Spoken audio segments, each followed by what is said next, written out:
The mirror reflected a face Amara Vale barely recognized. She stood motionless in the dim bathroom, fingertips hovering over the fresh bruise blooming across her cheekbone. Purple and blue merged beneath her skin, a watercolor of violence she couldn't quite process. The first rule in my house was simple: never tell the truth too loud. Amara's fingers trembled as she reached for the concealer. The house beyond the bathroom door had gone silent. Her father had stormed out before dawn, the front door slamming hard enough to rattle the family photos that hadn't been updated since her mother died. Her brother Ethan was somewhere in his room, headphones on, pretending he hadn't heard what happened last night. She dabbed the makeup over the bruise carefully, wincing at the pressure. This was new territory. Her father's anger had always been there, simmering beneath the surface, but never directed at her physically. Not until now. Hey everyone, welcome to my channel. If you enjoy deep, emotional narratives that keep you on the edge of your seat, you're in the right place. This is the first installment of what I hope will be many powerful stories. Make sure to subscribe and hit that notification bell so you don't miss what happens next. Now, let's continue with the story. The North Line Medical Annex stood like a monolith against the Harbor Crest skyline, glass and steel reflecting the coastal light, pristine and purposeful. To most of the city, it was just another private medical facility serving wealthy clients. To Amara, it was both a sanctuary and a prison. She slipped through the staff entrance.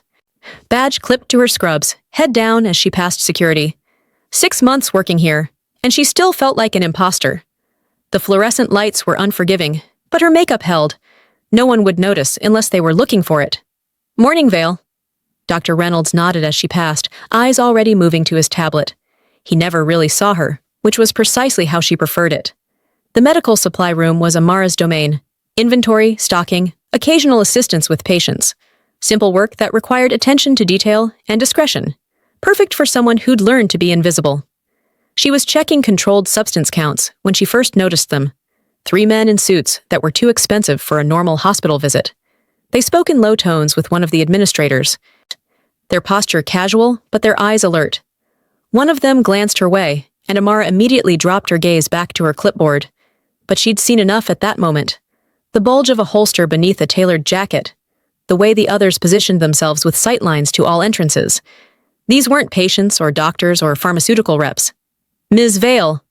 A voice from the doorway, smooth, controlled, with just the hint of an accent. "You're needed upstairs." The man who'd spoken wore no ID badge. His dark eyes assessed her with uncomfortable precision. "I'm not scheduled for floor 8. Mr. Park is waiting." Floor 8, the restricted floor. The floor that required special clearance. The floor that was supposedly for executive offices, but somehow had deliveries at odd hours and patients who never came through the main entrance. Amara followed him to the elevator, her heart rate steady despite the tension coiling through her body. She'd known from the first week that Northline wasn't just a medical center, but she needed this job, and asking questions had never been her strength. The elevator required a key card. The man swiped his, then stepped back to let her enter first. Floor 8 was nothing like the floors below. The sterile hospital aesthetic gave way to something more refined. Hardwood floors, soft lighting, artwork on walls. It resembled an exclusive members club more than a medical facility. "This way." She was led to a corner office with floor-to-ceiling windows overlooking Harbor Crest Bay. The man inside stood with his back to the door, hands clasped behind him, as he gazed out at the water. He turned when she entered, and Amara felt the air shift. Jae-hyun Park couldn't have been much older than 30, but there was something ancient in his eyes. His charcoal suit was impeccably tailored, his movements precise as he gestured for her to sit. No wasted motion, no unnecessary words. "Thank you for coming up, Ms. Vale." His voice was soft, but carried an undercurrent of authority that made the room feel smaller. "I've been meaning to speak with you for some time." Amara sat rigidly, hands folded in her lap. "Have I done something wrong, sir?" "No." He studied her face for a moment too long. "But someone has." His hand moved suddenly but deliberately, and Amara flinched, an instinctive reaction she immediately regretted. Jae-hyun's expression didn't change, but something flickered in his eyes as he slowly placed a tissue box on the desk between them. "The makeup is well applied," he said, "but it's beginning to wear at the edges." Amara's hand moved unconsciously to her cheek. Jae-hyun leaned forward slightly, his gaze unwavering. "Did your father do this?" The question hung in the air like smoke. Amara didn't answer. The screen faded to black. The bruise had been an accident. That's what she told herself as memories flickered through her mind, fragmented images of the night before. Her father, Rowan, stumbles home late. The empty bottle on the kitchen counter. His voice rose when she asked where he'd been. Then his hand, flying up in what might have been a dismissive gesture, but connected with her face instead. The look of horror in his eyes afterward. The way he'd backed away, mumbling apologies that slurred together. How Ethan had appeared in the hallway, frozen, before retreating to his room. "I should clarify something," Jae-hyun said, breaking the silence. "You're not here because you're in trouble, Ms. Vale. You're here because I make it my business to know about my employees." "I'm just an inventory clerk," Amara said quietly. "No one at Northline is just anything." He gestured toward the window. "Do you know why I chose Harborcrest for this operation?" She shook her head. "It's a city of contrasts, wealth beside poverty, tourism alongside industry, a place where things can be hidden in plain sight." He turned back to her. "Like the bruise on your face, like the nature of my business. Like the fact that you've been working here for 6 months to pay off a debt that isn't yours." Amara's breath caught. "How did you—" "I know about the night you walked in on one of our special operations. I know about the agreement my associate made with you, your silence in exchange for employment. I know that you've been perfect at both." He paused. "What I don't know is why you protect the man who did that to your face." "He's my father," she said simply, as if that explained everything. Jae-hyun nodded slowly. "Loyalty is rare. I respect it, even when I don't understand it." He opened a drawer and withdrew a file. Rowan Vale, former dock worker, terminated 6 months after his wife's death. Multiple loans from high-interest lenders. Recently began frequenting establishments that suggest substance dependency. Amara stared at him. "You've been investigating my family?" "I investigate everything that touches my business, Ms. Vale."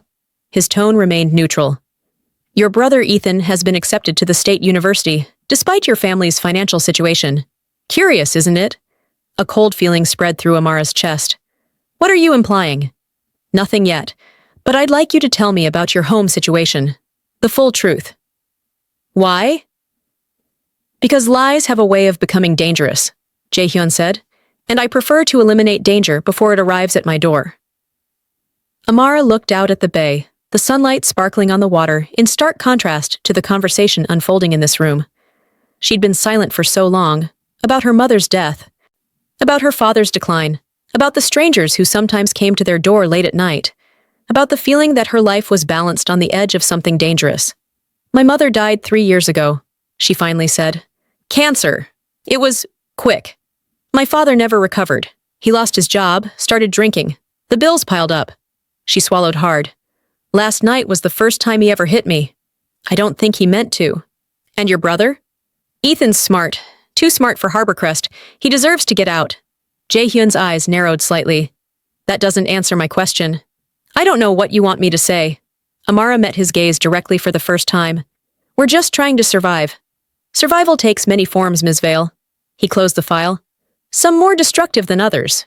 He stood, indicating the meeting was over.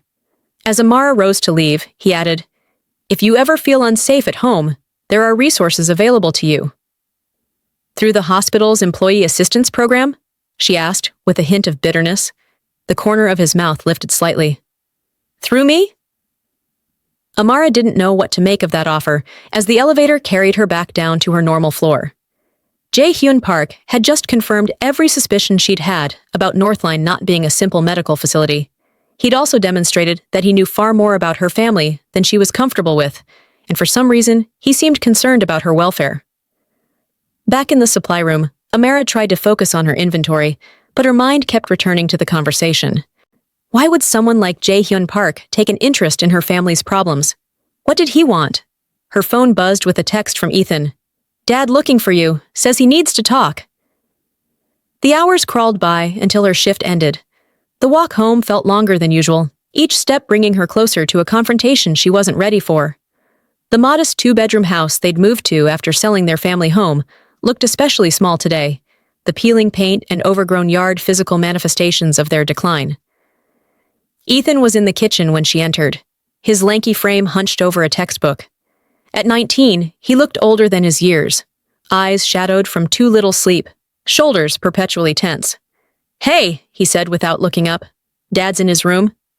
"How is he?" "Sober, guilty." Ethan finally met her eyes. "Your face looks better." "Thanks." She set down her bag.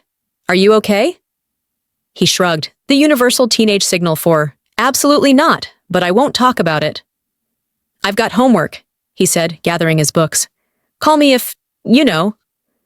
Amara watched him retreat to his room before taking a deep breath and approaching her father's door. She knocked softly. "Come in." Rowan's voice was rough, tired. He sat on the edge of his bed, hands clasped between his knees. At 47, Rowan Vale looked a decade older, his once powerful frame now gaunt, his dark hair streaked with premature gray. The room smelled faintly of alcohol, but he appeared clear-eyed. "Amara." He looked up, flinching visibly when he saw her face. "God, I'm so sorry." "It's fine," she said automatically. "It's not." He ran a hand over his face. "I never thought your mother would be so ashamed." The mention of her mother sent a familiar ache through Amara's chest. Mara Vale had been the family's center of gravity, the one who made their house a home. Her absence was still a physical thing, a presence made of emptiness. "You've been drinking more," Amara said quietly. "I'm going to stop." The words sounded hollow, a promise he'd made before. "I need to get myself together." "Dad, we can't keep going like this. The bills, the drinking. What happened last night?" She paused. "What's really going on?" Something shifted in his expression. Guilt, fear, resignation. "Nothing you need to worry about. I'll figure it out." The same answer he always gave. Amara felt a surge of frustration break through her usual restraint. "Stop treating me like I'm still a child," she said. "I work full-time. I help with the bills. I have a right to know what's happening." "You shouldn't have to deal with this," Rowan insisted. "It's my job to fix things." "But you're not fixing anything." The words hung between them, sharp and true. Rowan seemed to shrink further into himself. "I know," he whispered. "I know." Amara left his room feeling drained. Nothing had changed. Nothing would change until they stopped pretending everything was fine. In the living room, she noticed Ethan's backpack, a corner of paper sticking out of the front pocket. She wouldn't normally pry, but something about the official-looking letterhead caught her attention. She tugged it free. It was a loan statement, from a company she'd never heard of. The amount made her stomach drop. $25,000. Interest rate? 29.8%. The signature at the bottom was her brother's. The screen faded to black. Hey everyone, if you're enjoying this story so far, please hit that like button and subscribe to my channel.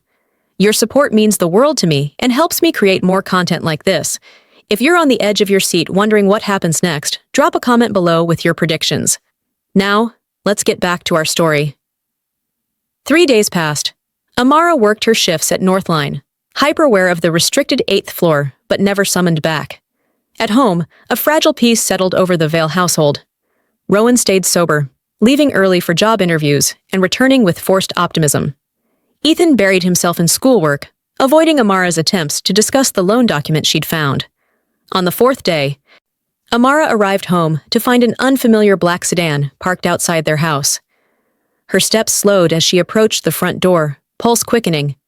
Inside, she heard voices from the kitchen, her father's, rising in confusion, and another voice. Calm, measured, familiar. Jae-hyun Park sat at their kitchen table, a manila envelope before him, looking entirely out of place in their modest home. His tailored suit contrasted sharply with the worn linoleum and mismatched chairs. "Amara," her father said when she entered, his expression a mix of confusion and concern. "This man says he knows you from work." "Mr. Park," she managed, "what are you doing here?" "I came to speak with your family," he replied simply. "All of you? Is Ethan home? How do you know my son's name?" Rowan's voice hardened. "Dad?" Amara interjected. "Mr. Park is my boss." "Not exactly," Jae-hyun corrected, "but close enough for now." Ethan appeared in the doorway, his face pale when he recognized the visitor. "What's happening?" "Please sit down," Jae-hyun said, his tone making it clear this wasn't a request. "What I have to say concerns all of you." They gathered around the small table, an odd parody of family dinners they hadn't shared in years. Tension thickened the air. "I'll be direct," Jae-hyun began. "I know everything. Now you decide what to do with the truth." Silence fell over the room. "What truth?" Rowan asked, though his eyes suggested he already knew. Jae-hyun opened the envelope, removing several documents. "The truth about your drinking, Mr. Vale. The truth about the money you owe. The truth about why you struck your daughter." He turned to Ethan. "The truth about your loan from Continental Finance Group and who really owns that debt now." Ethan's face drained of color. "How did you—" "And the truth about Northline Medical Annex." Jae-hyun's eyes found Amara's. "What it really is, and why your daughter has been working there." "Amara!" Her father's voice cracked. "What is he talking about?" The room seemed to spin around her. All the secrets she'd kept, all the lies she'd told to protect her family, laid bare on their kitchen table by a man who had no right to interfere. "I think," Jae-hyun said into the silence, "it's time for honesty. All of it. No more lies." Rowan looked at his daughter, really looked at her, for what felt like the first time in years. "Did I hurt you that badly?" he whispered, his eyes on the fading bruise she'd stopped trying to conceal. "Yes," Amara said, the single word carrying the weight of everything she'd never said aloud. Something broke in her father then. His shoulders sagged, his head bowed. "I never meant to become this person," he said hoarsely. "After your mother died, I couldn't see a way forward. The drinking helped, until it didn't. The loans seemed like the only option, until they weren't." He looked up, eyes red-rimmed. "I hit you, my own daughter. I'll never forgive myself for that." "Dad?" Amara began. "No, let me finish." He took a shaky breath. "I've been lying to you both. I'm 6 months behind on the mortgage. I've been borrowing from loan sharks just to keep the lights on. I was denied for another loan yesterday, and I don't know what happens next." The admission hung heavy in the room. Jae-hyun turned to Ethan. "And you? What have you been hiding?" Ethan's hands trembled on the table. "I got accepted to state with a partial scholarship, but it wasn't enough for tuition and housing. No bank would give me a student loan without a cosigner, and I couldn't ask Dad." He swallowed hard. "A guy I knew said Continental Finance would approve anyone. The interest seemed high, but I thought I could manage with part-time work." "But that's not all," Jae-hyun prompted. "They sold my loan." Ethan's voice dropped to barely a whisper. "To someone called Blackshore Holdings. They said the terms had changed, that I needed to start making payments immediately, or—" He trailed off. "Or what?" Rowan demanded. "Or they'd come after the family," Ethan finished. "They knew where we lived, where Amara worked. Everything." Rowan turned to Amara, devastation in his eyes. "And you? What haven't you told us?" Amara felt the weight of both her family's expectations and Jae-hyun's steady gaze. "I took the job at Northline 6 months ago," she began carefully. "I needed better pay than the convenience store, and they were hiring. But I quickly realized it wasn't just a medical center." She looked directly at Jae-hyun. "I saw things I shouldn't have. People coming and going at strange hours. Shipments that didn't match any inventory I was tracking. Armed guards on certain floors." "And what did you do with this information?" Jae-hyun asked. "Nothing," she said. "I kept my head down and did my job. Until one night, when I accidentally walked into a restricted area during inventory, I saw—" She hesitated. "I saw things that made it clear Northline was involved in something illegal." "They caught you," Ethan realized. Amara nodded. "A man offered me a choice. Take a job in the inventory department, keep quiet about what I'd seen, and get paid 3 times what I was making. Or—" She didn't finish the sentence. "Jesus, Amara," her father breathed. "I took the deal," she said. "The money was helping keep us afloat. I thought I was protecting you both." Silence descended on the kitchen as each of them absorbed the magnitude of the secrets they'd been keeping from one another. "So," Jae-hyun said after a moment, "now we all understand the situation." He turned to Rowan. "You're an addict in debt with a violent streak developing." To Ethan, "You're entangled with dangerous lenders who are using you to launder money through tuition payments." To Amara, "And you're caught between family loyalty and self-preservation." He placed his hands flat on the table. "I can solve all of these problems." "Why would you?" Rowan asked, suspicion evident in his tone. "I have my reasons," Jae-hyun replied. "But here is my offer. I will clear your debts, Mr. Vale, all of them. I will ensure Ethan's education is funded legitimately, I will guarantee Amara's safety and continued employment. In exchange for what? Ethan asked. 3 things. First, Mr. Vale enters rehabilitation immediately. A proper facility, not outpatient care. Second, Ethan transfers to a university in another state. I suggest California or New York. Distance creates safety. Jae-hyun's eyes were steady. Third, and most importantly, no more lies between any of you. Ever. The offer hung in the air, almost too good to be true. Why would you do this for us? Amara asked, voicing what they were all thinking. What do you get out of it? Jae-hyun's expression remained unreadable. Let's just say I have a vested interest in making sure certain systems don't collapse. Your family's situation represents a failure point I'd prefer to reinforce rather than exploit. That's not an answer, Rowan said. It's the only one you're getting today. Jae-hyun stood. You have until tomorrow morning to decide. I'll send a car at 9. He moved toward the door, then paused beside Amara. Consider carefully, he said quietly. Some opportunities don't come twice. After he left, the Vale family sat in stunned silence. We can't trust him, Rowan finally said. Men like that always want something. What choice do we have, Dad? Ethan asked. I'm drowning in debt. You're... He trailed off. I'm what? A drunk? A failure? Rowan's voice rose. You think I don't know that? Stop it, Amara cut in. This isn't helping. Then what would help, Amara? Her father demanded. Since you've apparently been working for criminals to keep this family together, what do you suggest? I suggest we stop pretending we can handle this ourselves, she said evenly. We're drowning, Dad. All of us, and Jae-hyun Park just threw us a lifeline. A lifeline with strings attached, Rowan muttered. Everything has strings, Amara replied. At least his are out in the open. The discussion continued late into the night, circling from anger to fear to tentative hope and back again. By midnight, they'd reached a decision. They would accept Jae-hyun's offer, not because they trusted him, but because the alternative was unthinkable. What none of them knew was that Blackshore Holdings, the company that had purchased Ethan's debt, had already made plans of their own. The screen faded to black. The following evening, Amara paced the living room, checking her phone every few minutes. Rowan had left that morning in Jae-hyun's car, headed for a rehabilitation facility in the neighboring state. The goodbye had been awkward, emotional, her father clutching her hands, promising to be better, to make amends. Ethan should have been home from his university advising appointment an hour ago. Where are you?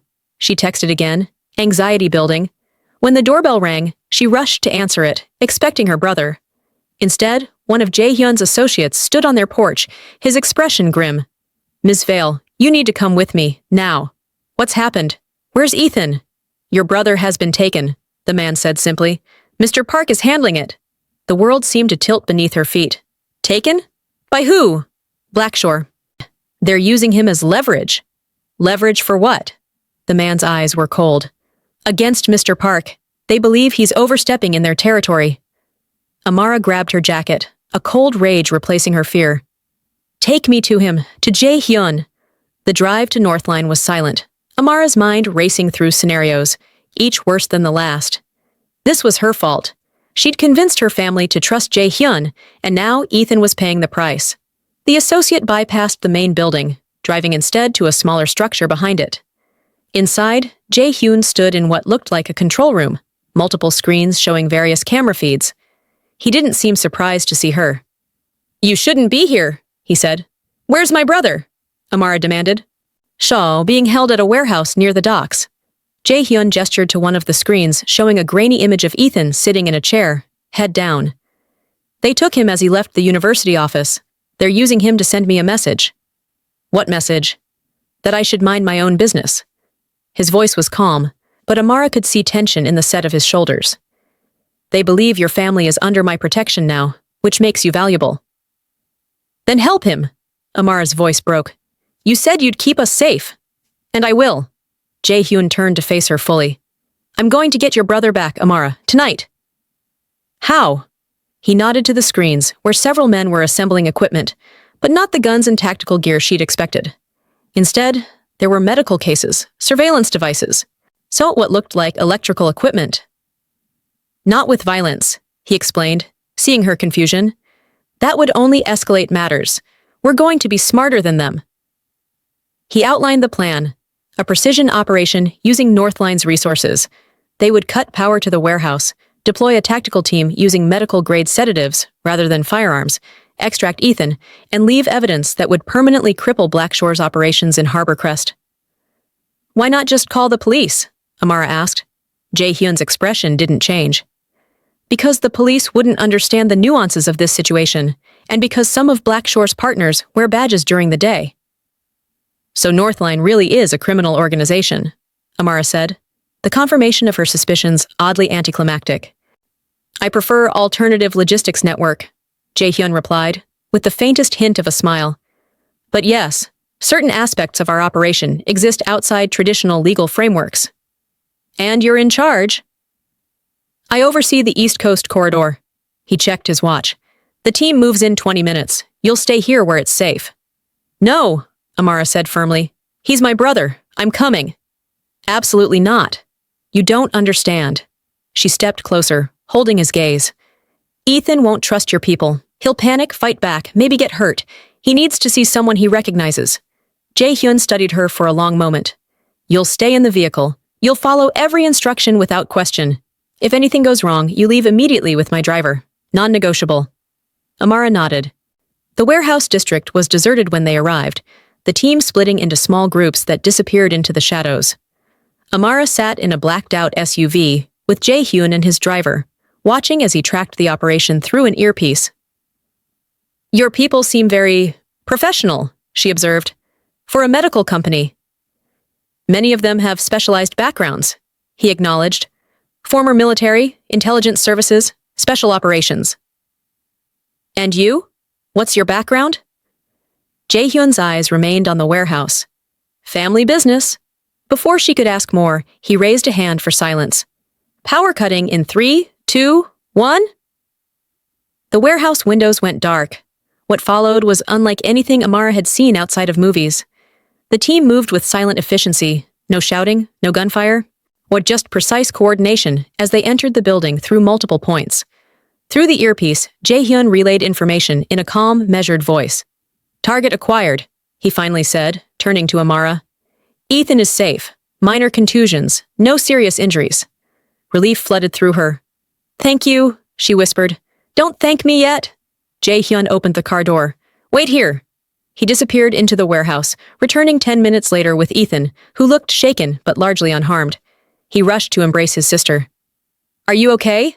Amara asked, checking him for injuries. I'm fine, Ethan assured her, though his voice trembled. They didn't hurt me. They just kept saying they had a message for Mr. Park. Jae-hyun joined them in the car, giving instructions to the driver. As they pulled away, Amara noticed something different about him, a subtle shift in his demeanor, a loosening of tension.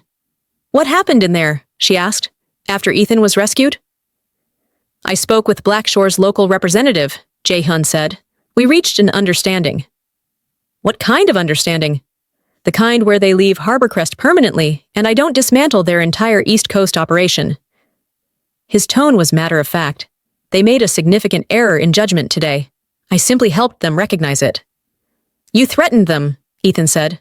No. Jae-hyun turned to him. I showed them evidence that would destroy them, and then offered them mercy. It's an important distinction. The drive back to the Vale home was quiet, each of them processing the night's events. When they arrived, Jae-hyun instructed his driver to wait as he escorted them inside. Pack your essentials, he told Ethan. You're leaving for California tomorrow. Stanford has agreed to accept your transfer application. A scholarship has been arranged. Stanford? Ethan looked stunned. But that's impossible. Their transfer acceptance rate is handled. Jae-hyun cut him off. Your flight leaves at noon. As Ethan went to pack, Jae-hyun turned to Amara. Your father is settled at the facility. They'll allow calls after the first week. And me? She asked. What happens to me now? That depends on you. He studied her face. Your job at Northline remains open if you want it. But given tonight's events, I understand if you'd prefer a clean break. Amara considered this. If I stay, what would I really be doing? Still inventory? No. Your observational skills and discretion are valuable. I would have you trained for something more substantial. Something illegal, she clarified. Something necessary, he countered, in a world where legal and illegal aren't always aligned with right and wrong. Amara felt exhausted, the adrenaline of the night finally wearing off. I need time to think. Of course. Jae-hyun moved toward the door, then paused. Your family is safe now, Amara. Whatever you decide, that won't change. After he left, she sat alone in the quiet house, trying to make sense of how completely her life had changed in just a few days. Her father was in rehab, her brother was headed to Stanford, and she had somehow caught the attention of a man who operated in shadows, but had shown her family more mercy than the legitimate world ever had. The screen faded to black. 6 months passed. Harborcrest winter gave way to spring, bringing with it new growth and cautious renewal. Rowan Vale had completed his inpatient program and moved to a halfway house near the rehabilitation center. He called Amara twice a week, his voice steadier each time, talking about his counseling sessions and the part-time job he'd found at a local hardware store. Sobriety suited him. He sounded more like the father she remembered from childhood before grief had hollowed him out. Ethan thrived at Stanford, his text messages full of excitement about classes and study groups and the California sunshine. He'd joined a research project with a prominent computer science professor, the kind of opportunity he'd never have found in Harborcrest. And Amara? Amara had stayed. Not at Northline, that chapter had closed, but in the city, in their house, slowly reclaiming spaces that had been heavy with sadness for so long. She'd found work as an administrative assistant at Harborcrest General Hospital, a legitimate job with regular hours and benefits. She hadn't seen Jae-hyun Park since the night of Ethan's rescue, though she sometimes sensed she was being watched over.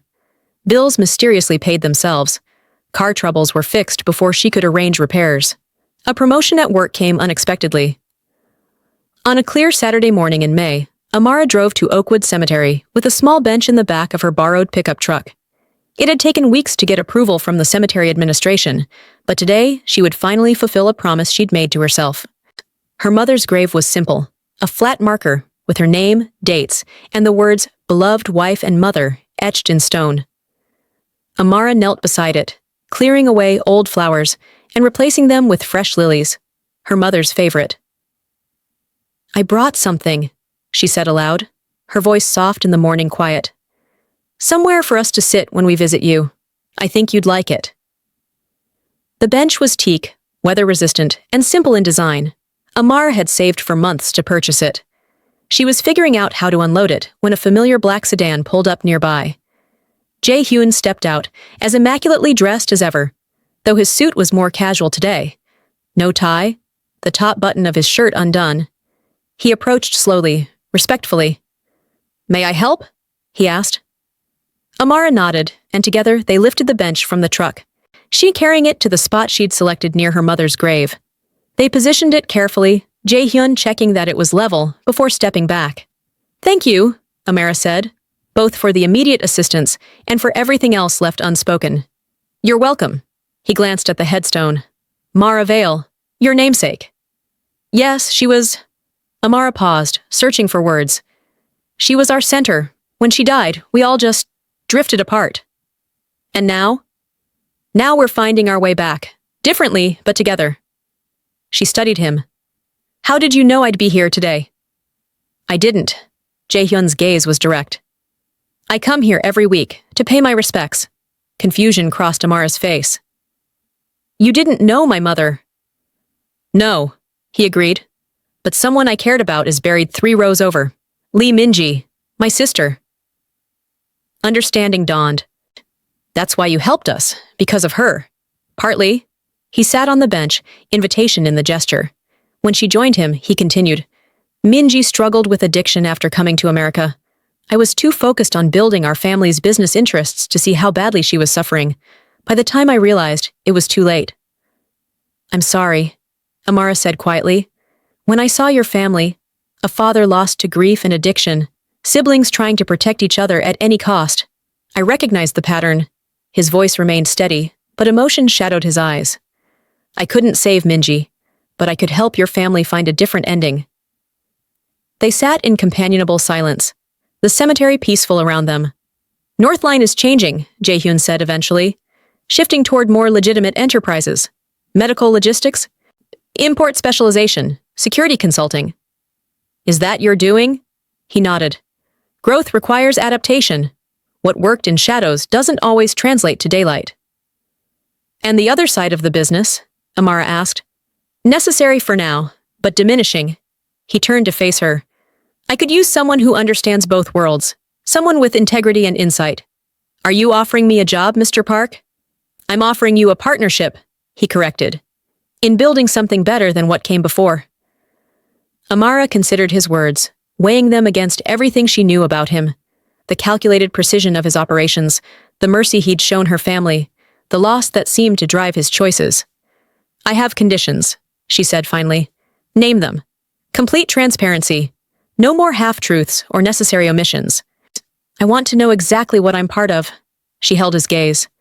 And I want your word that we'll continue moving toward legitimate business. No expansion of criminal operations, no matter how profitable. Agreed. He offered his hand. Anything else? Amara accepted the handshake, his grip firm but not intimidating. Yes. Call me by my first name.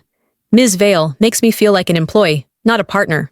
The corner of his mouth lifted in the closest thing to a smile she'd seen from him. Amara, then. As they sat together on the bench, watching clouds drift across the spring sky, Amara felt something she hadn't experienced in years. Not happiness exactly, but possibility. The sense that something broken could be remade into something stronger.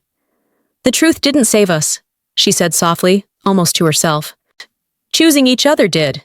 Jae-hyun's hand found hers on the bench between them, a quiet acknowledgement of shared understanding. They remained there as morning stretched toward afternoon, two people connected by loss and renewal, watching over those they had loved and lost, planning for a future neither had imagined possible. The screen faded to black. Thank you so much for watching. If you enjoyed this story, please don't forget to like, subscribe, and hit that notification bell so you don't miss my next upload. Your support means everything to me. Leave a comment below telling me what you thought about Amara and Jae-hyun's journey. I'd love to hear your thoughts. Until next time, remember that sometimes the hardest truths lead to the most healing.